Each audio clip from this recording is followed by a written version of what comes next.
Okay, so I've been asked to give an overview of the key drivers of the housing crisis. And the way I've organized this is the sort of top part, and the first part of this presentation is going to be about affordability of home ownership, mostly.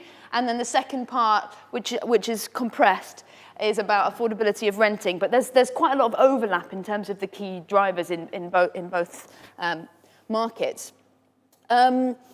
Before we kick off, I just want to give a reminder of the trends that we've seen in the last couple of years and why we're in such new territory. As you can see, for 5, 6, 7 decades, the ratio between house prices and income it fluctuated. There were booms and there were busts, but it kept returning to this norm of around house prices being around 5 times average earnings. And then in the mid-90s, there was a real break from the past. So now we've got house prices which are over 10 times average earnings. So you can see that we're in really uncharted territory. And in terms of the costs of housing, which is the interest that you pay on your mortgage compared with the rent that you're paying to a social landlord or a private landlord, the costs really diverge. You can see kind of up until the 90s, certainly the cost of home ownership and the cost of private renting were kind of comparable and rising steadily, but comparable. And then there's this huge divergence that's opened up. So I'm going to try and explain both of those key trends. We're all, just so that we're all familiar with what's meant by supply and demand being out of whack. On the left side there, that's the number of houses being supplied to the market. On the right side, that's the amount of money chasing those houses, okay? If you have more money chasing the same amount of houses, prices go up. Everyone's okay with that basic starting point. If you listen to the mainstream, you'd be forgiven for thinking that the main way in which we can address the housing crisis is simply by building more houses. But if you go back actually and look at this data, and you compare the data on supply of housing with the changes in house prices, you see that the supply shortages don't explain this pattern. They don't explain the timing of the booms and busts, the scale of the booms and busts, or even the geographical variation in prices. So to understand that, we have to start looking at what's going on the demand side. When I say demand, I want to be specific about what I mean, because people often conflate demand with need. So they think it's about how many people are seeking a home to live in. So if we have more migrants, then that creates more demand. I would say, actually, we need to think of demand being made up of 3 things: the numbers of buyers, but also the strength of preference that they feel. Like, how desperate are they to win the bid? Can they walk away without winning the bid, so to speak? And also what purchasing power they have available to them. And I would argue that actually the most significant shifts we've seen have been in the strength of preference that people feel for home ownership over renting, and also the purchasing power that they have available to them. And that those changes have been much more significant than the numbers of numbers of people seeking a home to live in. So I'm actually going to start off and put most of the emphasis on this talk on that demand side. And I'm going to go through, I guess, 4 key things and then 1/5 side thing that I think is significant. And first of all, something's shifted in the format there. Apologies. First of all, we've seen this shift in power between landlords and tenants. So in the UK, from 1915 right up until 1989, we had rent controls, like many other places in the world, and we had a certain degree of security for security for tenants.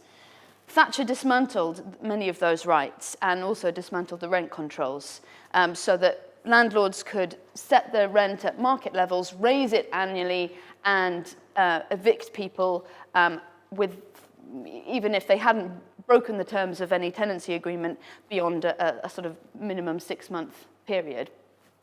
And actually, if you kind of compare the UK with other places in Europe, this is a really anomalous situation. I've got a list here, actually, of countries. Austria, Belgium, Denmark, Finland, France, Germany, Ireland, Netherlands, Norway, Spain, Sweden, and Switzerland. In all of those places, the rate of rent increase is controlled, usually with reference to inflation or some other index. The tenant has the right to remain in the dwelling as long as they comply with the terms of the lease, and the landlord does not have an automatic right to repossess the property when the tenancy comes to an end. So we're quite unusual here compared to elsewhere in Europe. And the reason I'm bringing that up here when I'm talking about the price of houses is because what does that do to the attractiveness of landlordism as a way to make money? It obviously increases it, right? So that's one of the reasons we've seen a huge increase in demand from buy-to-let landlords. I ought to speed up a little bit. In the last 10 years, the total value of landlord mortgages has tripled from 65 billion to 200 billion. Now, this bidding war that's going on between people who are seeking a home and people who are seeking an investment, if the amount of money they could bid was limited by the amount of money already in circulation, perhaps in their savings accounts, then that bidding war could only go so far. Do you understand? But in fact, we know that most of the money that people use to buy houses is money that's borrowed from the bank. And if you know about how the monetary system works, you'll know that when banks create loans, they're not taking some existing savings from somewhere else in the system. They're creating brand new money. Now, the limits on how much money banks could create were dismantled largely during the 80s, 70s and 80s. And so that has allowed a huge increase in the amount of money that can go into the housing market and the purchasing power that's available to bidders in the housing market. And I would normally go into quite a bit of detail about this, like what changed, what was deregulated and what innovations happened in the banking sector. But I don't really have time to do that, so I'm going to leave that. I guess Josh Ryan Collins will talk about that in more detail tomorrow, probably. But the upshot is that we saw a massive decline in interest rates. So the cost of borrowing came down. We saw a huge rise in loan-to-income ratios, like the amount of people that banks were willing to lend, given your income levels, and therefore a massive increase in the aggregate amount of money going into the housing market. That's the purple section there, secured to individuals. And of course, there's a really close correlation, as you'd expect, between lending and house price inflation. So one of the reasons that change is so problematic is because of the sort of feedback that happens between credit creation, mortgage lending, I mean, land prices and house prices. I should just note at this point that the increase that you see in house prices is mostly about the land underneath the house. The bricks and mortar don't really change in value that much, okay? So it's an interaction between credit creation, land prices, and then the expectation of future price rises, which leads to kind of speculative behavior, turns homes in our minds from somewhere to live into a financial asset.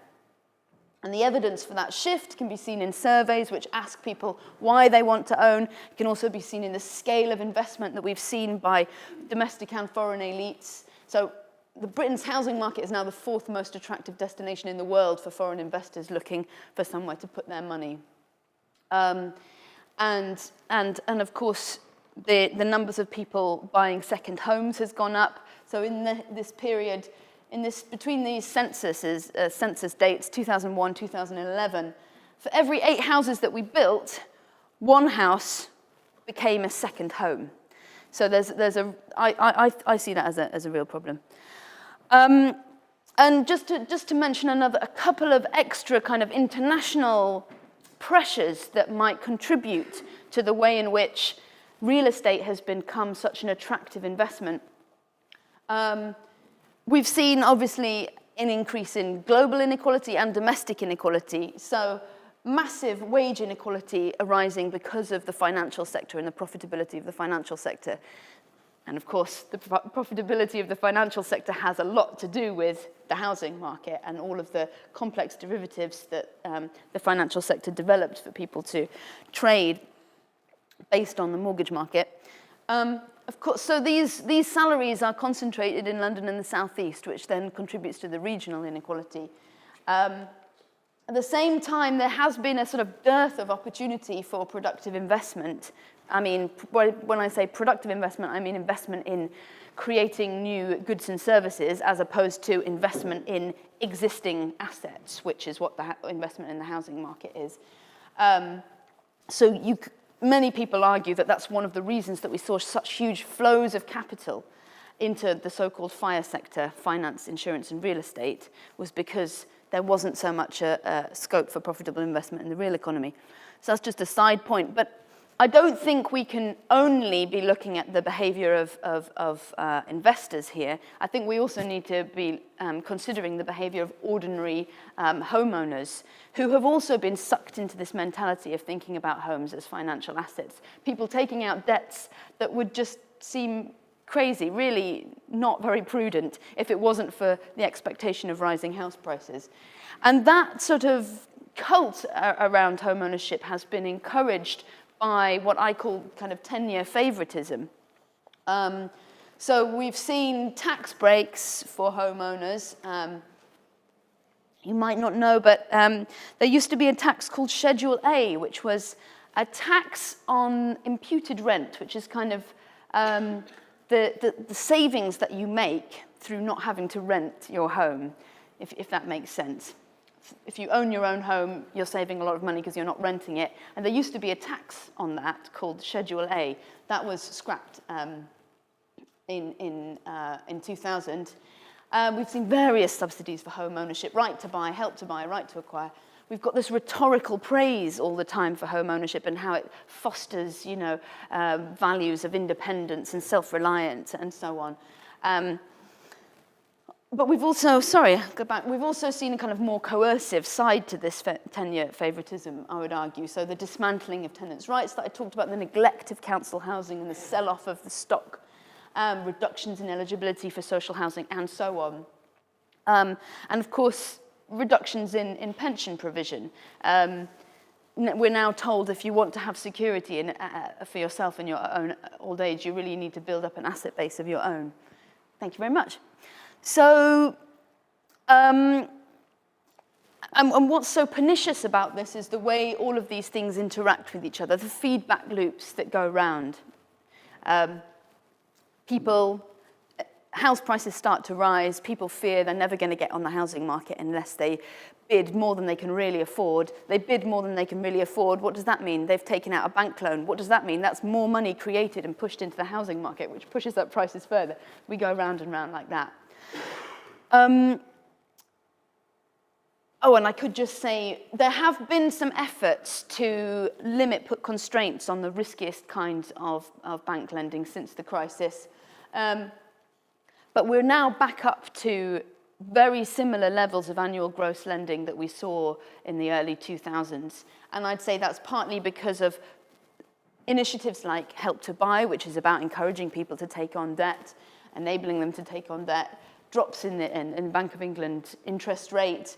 And of course, these new rules don't affect buy-to-let landlords, because buy-to-let landlords can still get interest-only mortgages and can still stretch their repayments into retirement because they're using the rental income rather than their own income to repay the mortgage. On the supply side, I guess the most important thing to mention is the decline of state house building. Is this going to zoom in if I press that? It's not. Okay. I can do this. You've probably all seen this graph a million times, haven't you? So the green area is the amount of housing that's publicly funded, and you can see this sort of precipitous decline. The private sector has never really built on the scale that we need it to build. So looking suddenly to the private sector to solve all the problems is crazy in my opinion. Why is it that the private sector is so reluctant to flood the market with new homes? Well, partly, it's a complex picture, and I'm sure Alistair would have more more knowledge about this than I do, but I would partly say it's because it pays to drip feed supply. You know, once a sort of growing percentage of your costs as a developer come from the cost of buying your land outright, and once land prices become highly volatile, there's a real risk that you face as a developer that the price of land is going to drop slightly between when you purchased it and when you sell your house, and then you're not going to make any money. So they're sort of using all the tactics that they have to kind of make houses as valuable as they can, and one way they can do that is by not flooding the market in a particular area with more houses than they should. So there's a sort of structural incentive there to constrain supply. And one of the reasons that they can pursue that tactic is because of the lack of competition in the building sector, the fact that it's so consolidated, it's monopolized by key massive players, and the smaller players are up against quite a lot of barriers to compete, not least not knowing, I should go back here, not knowing what land is available. You know, that land ownership is highly opaque in the UK. Of course, it also pays for developers to focus on land trading and adding value through the planning system rather than the actual building of homes, because the scope for making windfall gains in changes in the value of land is so great compared to the money that you make from actually building the houses.